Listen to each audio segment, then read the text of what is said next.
नमस्कार साथियों, स्वागत है आपका एक सोच में। जैसा कि आप सभी जानते हैं, देश भर में इस समय कई राज्यों में विधानसभा चुनाव जारी हैं और हम लोग इस समय मौजूद हैं मध्य प्रदेश के दमोह जिले के बस स्टैंड पे, जहां की 17 नवंबर को होने वाला है विधानसभा चुनाव। तो चलिए, यहाँ पे कुछ लोग बैठे हुए हैं और हम यहाँ पे जनता से बात करके उनकी राय जानते हैं कि उनके मन में इस बार किसकी सरकार आने वाली है। सर, आप कल विधानसभा चुनाव में वोट देने जा रहे हैं?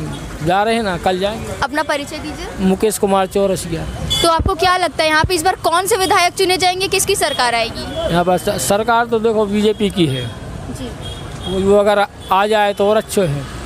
आ जाए तो और अच्छी। आप चाहते किसकी सरकार है? उसी बीजेपी की आ जाए तो और अच्छा है। बीजेपी ने यहाँ क्या क्या विकास किया? आपके परिवार के लिए ऐसे क्या कदम उठाए कि आप बीजेपी की सरकार चाहते हैं? तो योजना चल रही है उनकी अच्छी। महिलाओं को 1 रुपये किलो, 1200 रुपये, कुटीर को पैसे, दवाई को पैसे।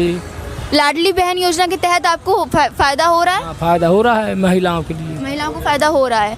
आप शिक्षा के क्षेत्र में और उनसे कुछ बदलाव चाहते हैं? दमोह के विकास के लिए क्या शिकायतें हैं आपकी? शिकायत तो नहीं हो रहा है, विकास हो रहा होएगा। और कांग्रेस की सरकार नहीं चाहिए? नहीं, वो आ जाए तो वो ही जो कुछ करे तो वो भी करेगी कुछ। जैसे सर, कल विधानसभा चुनाव में वोट देने जाएंगे? बिल्कुल जाएंगे। आपका परिचय दीजिए। मैं राजकुमार पुजारी, दमोह गल्ला मंडी में रहता हूँ। तो आपको क्या लगता है इस बार कौन से विधायक चुने जाएंगे, किसकी सरकार? जयंत कुमार मलैया। भाजपा की सरकार और भाजपा की ही सरकार मध्य प्रदेश में बनेगी। आप इतना कॉन्फिडेंस से कैसे कह सकते हैं कि भाजपा की ही सरकार? कह सकता हूँ कि भाजपा का जो शासन काल है वो सुव्यवस्थित रहा। उन्हें हर वर्ग के लिए कुछ ना कुछ काम किए हैं। और जहाँ तक रही लोकल दमोह की प्रत्याशी की, तो जयंत कुमार मलैया विगत 5 वर्षों से जो नहीं रहे हैं, तो उसकी कमी दमोह वासियों को महसूस हुई है। उनके कार्यकाल में इतना विकास हुआ है तो उसकी कमी महसूस हुई, तो वोट वो डाइवर्ट होंगे। पिछली बार अगर 700 वोटों से डिफीट हुई थी तो उसके भी कुछ कारण थे, इसलिए जयंत मलैया ही चुने जाएंगे और अच्छे मतों से विजयी होंगे। अभी कई सारे ऐसे लोग हैं जिनका कहना है कि यहाँ सिंचाई कार्य में जल की कमी हो रही है, शिक्षा के क्षेत्र में पिछड़ापन है। तो एक समय दमोह में वो था कि जब दमोह के लोग पानी के लिए, सड़क, बिजली, पानी, 3 मुद्दे थे और पानी के लिए त्रस्त थे। हाथ में डब्बे लेके 1-1 किलोमीटर दूर जाते थे आम पब्लिक के सभी लोग, अच्छे वर्ग के लोग, मोटरसाइकिल पे डब्बे टांग के। और आज स्थिति यह है कि सबको घर बैठे भरपूर पानी मिल रहा है। तो अगर ये कोई कहता है कि पानी की कमी है तो ये बिल्कुल गलत बात है। शिक्षा के क्षेत्र में हो रहे जो घोटाले हैं, जैसे व्यापक घोटाला हो या फिर पटवारी घोटाला, उसमें क्या कहना? उसमें शासन के अलावा प्रशासन भी रहता है, तो वो घोटाले जो हैं मेरे ध्यान से प्रशासनिक हैं। शासन की सहभागिता उसमें कम है।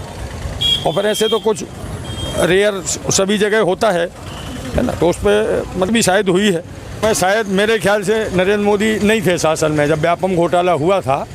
शायद अभी व्यापम घोटाला फिर से हुआ है, तो उसके बारे में आपका ये तो चलता रहता है सनातन काल से। ये सभी बातें एकदम से ख़त्म नहीं होती हैं। कोई नरेंद्र मोदी के पास भी कोई जादू की छड़ी नहीं है कि वो एकदम से पूरा फेरबदल कर दे। ये जो घोटाले होते थे वो ज़्यादा मात्रा में होते थे। अब वो आदत धीरे धीरे लोगों को कम होगी, है ना। जैसे अखबार में अगर आए दिन पढ़ने में आए, लोगों की जागरूकता बढ़ी है। ट्रैप कांड जो रिश्वत लेते हुए पकड़ने वाले कांड है, पहले एकाध सुनने में आता था महीनों में, अब रोज़ एक घटना अखबार में सुनने आती है। लोगों में इस मामले में जागरूकता तो बढ़ी है ना।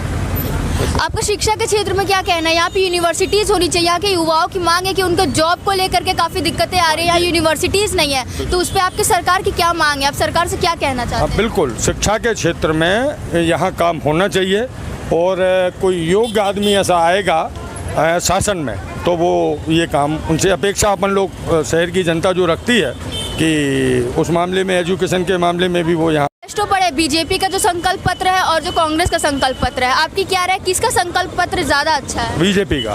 हाँ। कांग्रेस ने अपने संकल्प पत्र में एक बात कही थी, जातिगत जनगणना की और किसानों का लोन माफ करने की। उस बारे में आप क्या कहते हैं? कांग्रेस आप ये सब नहीं चाहते? माफ करना भी गंदगी फैलाना है। फ्री में बांट दो, सबको फ्री में दे दो, मजदूरों को फ्री में दे दो, बहनों को, लाडली को, ये बात गलत है। लाडली बहन योजना तो बीजेपी ने चलाई, आप उसके खिलाफ हैं? चलाई, उसका हम विरोध करते हैं। ये इस टाइप की योजनाएं कम होना चाहिए। यथा उचित जहां किसी को ज़रूरत है उसको आपको सहयोग करना चाहिए, ताकि फ्री में सबको सब बांटना चाहिए। जी, जो हाँ, फ्री बीजेपी राशन का ही विरोध करें। फ्री राशन का विरोध करते हैं। नाकारापन बढ़ रहा है। हमारे मजदूर वर्ग के लोग हैं यहाँ, जो देखने में आया है कि खाने को फ्री में मिलता है, काम करने जाते नहीं। जैसा कि आप लोग देख सकते हैं, इन्होंने अभी कहा कि फ्री राशन का विरोध कर रहे हैं ये लोग, या लाडली बहन परियोजना का विरोध कर रहे हैं। आपकी क्या राय है इस पर? सरकार गलत कर रही है? नहीं, सही कर रही है। मेरा विरोध ये है कि जो बड़े लोग हैं ये सोचते हैं मेरी खेती करें, मेरे यहाँ काम करें, मैं इनके गुलाम रहें। गरीब लोगों का यही कहना है कि फ्री मिलता है वो उनको मेहनत का मिलता है। तो आपके हिसाब से परियोजना सही है? हाँ, परियोजना सही है। बेरोजगारी पर आपकी क्या राय है? क्या दमोह, मध्य प्रदेश के दमोह में रोजगार प्राप्ति आपको होती है? जैसे सरकार ने वादा किया था 2 करोड़ रोजगार देने का, क्या आपको रोजगार मिला है?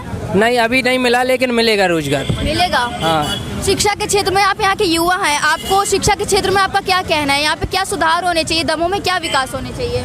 शिक्षा के रूप में यहाँ पे अभी तो मैं कुछ नहीं कह सकता, इसकी ज़्यादा जानकारी नहीं है। जी, तो आज जैसा कि आप जानते हैं कल यहाँ विधानसभा चुनाव होने वाला है, तो हम आपसे आपकी राय पूछना चाहते हैं कि इस बार सरकार के लिए आप क्या मुद्दे उठाना चाहते हैं और आपको क्या लगता है कि कौन सी सरकार आएगी? अभी तो कुछ नहीं कह सकते मैडम। सर, आपके कोई मुद्दे होंगे? नो, नहीं, कोई मुद्दे नहीं है? नहीं। सर, कल यहाँ विधानसभा चुनाव है, आप वोट देने जाएंगे? जी। तो आपके मन में क्या है? सरकार के लिए आप क्या मुद्दे उठाना चाहते हैं? अभी तो हमने मतलब कुछ नहीं सोचा है कि किसको दें, कुछ समझ में नहीं आ रही हमारे लिए। अच्छा सर, समझ में नहीं आ रही, लेकिन आपके कोई मुद्दे होंगे, जैसे बीजेपी यहाँ पे शासन कर रही है, तो क्या आप उससे खुश हैं? हाँ, उससे तो वैसे खुश हैं हम। आपके हिसाब से सरकार को और क्या क्या काम करने चाहिए यहाँ पे? यहाँ पे तो बहुत से काम हैं, बाकी साफ सफाई नहीं रहती है, नाले चौक हैं, कुछ नहीं होता है यहाँ पे। विकास आज पुताई तो नहीं होती है यहाँ पे, कुछ नहीं होता है। तो इस बार आप किसको वोट देंगे? वैसे हम बीजेपी को देंगे। बीजेपी को देंगे, ठीक है। सर, आप बताइए, आपका परिचय? मैं रमेश कुमार। तो कल आप विधानसभा चुनाव है, आप वोट देने जाएंगे, तो आपको क्या लगता है सरकार के लिए आप क्या ऐसे काम सरकार से करवाना चाहते हो? क्या विकास चाहते हैं दमोह में? दमोह का वैसे विकास ही चाहते हैं दमोह का। अब सरकार किसी की भी बने वो तो विकास होगा, है कि नहीं? इसके बाद देखते हैं, अब मन मत बनाएंगे क्या करना है। क्या आप अभी तक की सरकार के काम से खुश हैं? हाँ, सरकार के काम से तो सब खुश है, मोदी जी से सब खुश है वैसे तो जैसा कि आपने देखा, सरकार के कामों से लोग यहाँ खुश तो है, लेकिन अभी भी विकास चाहते हैं। तो चलिए इसी के साथ जानते हैं यहाँ के कुछ और लोगों की राय। सर, कल यहाँ पे विधानसभा चुनाव होने वाला है, तो आप वोट देने जाएंगे? हाँ। तो आपका परिचय दीजिए। क्या? अपना परिचय दीजिए। हमारा तो अलीम नाम है। अच्छा, तो आप ये बताइए कि आपके हिसाब से सरकार को अभी क्या क्या काम करने हैं और आपकी क्या परेशानी है जो आप सरकार के सामने लाना चाहते हैं? हमारी कच्ची परेशानी नहीं है। कोई परेशानी नहीं है? पास तो सब कचू है। सब कचू है? हाँ। सर, आप कोई विकास चाहते हैं, ऐसे सरकार बदलना चाहते हैं इस बार दमोह में? नहीं, हमें कचू नहीं करना। आंटी, कल आप जाएंगी विधानसभा चुनाव में वोट देने? जी।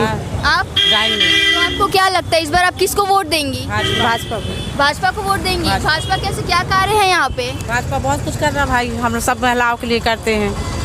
आप लोग को या आपके परिवार में जो लाडली बहन योजना के तहत पैसे मिल रहे हैं? हाँ, मिल रहे हैं। नहीं मिल रहे हैं अभी नहीं मिल रहा। अभी नहीं मिल रहा? नहीं मिल रहा। तो आपको इससे सरकार की शिकायत है? नहीं, कोई शिकायत नहीं है। कोई शिकायत नहीं है? कोई विकास चाहती है दमोह में, सरकार बदलना चाहती हैं? नहीं, सरकार तो भाजपा की आनी चाहिए। भाजपा तभी ने देखा, हमने यहाँ कई युवाओं से बात की, काफ़ी लोग बीजेपी की तरफदारी करे, काफ़ी लोग बीजेपी के काम से बहुत ज़्यादा खुश है, तो वहीं कुछ लोग ऐसे जो अपना ओपिनियन नहीं देना चाहते। तो बने रहिए एक सोच के साथ ये जानने के लिए कि कल आखिर क्या होने वाला है। मैं हूँ शैलुषी सिंह, धन्यवाद।